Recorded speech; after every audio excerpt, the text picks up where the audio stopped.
Tole hadda kan isin tagarsiisuuf dhufee akkamitti qormaat free qormaata kutaa 12ffaa kan bara 2015 laalachuu dandeenya kan jedhudha.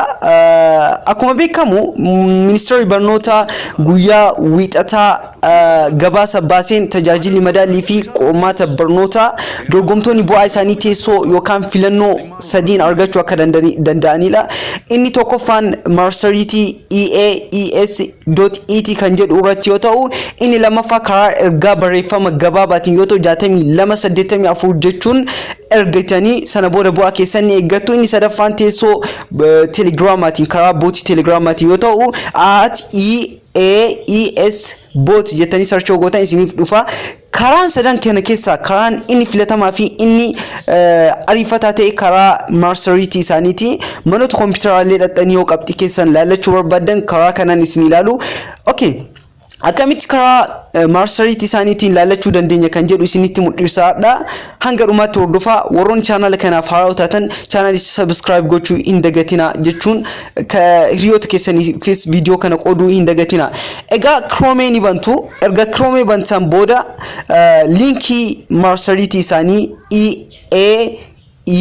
eaes.et jettanii barreessitu. Sana booda akkuma argitan bakka duwwaa lama isinii fida jechuun ki akkuma argitan registration number barreessaadha. Sana booda first name ni barreessitu. Akkuma argaa jirtan an registration number karaa telegram kush family irraa fudhadhee isinitti agarsiisa. Egaa akkuma argitan registration number itti ergeen jira.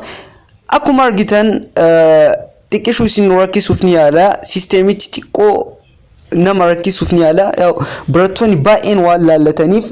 Egaa akkuma argaa jirtan naaf fidee jira. Bu'aa qormaatichaa naaf fidee jira. Karaa baay'ee gabaabaa ta'eef karaa baay'ee bareeda ta'edha. Karaa kana fayyadamaa isin jedha. Egaa barattoonni yaaltanii isin didi karaa ergaa gabaabaatanis yaalachuu ni dandeettu. 6284 jettanii karaa bootii telegiraamaatiinis eaes bot jettaniitiin ati fulduratti galchitanii yaaluu ni dandeettu.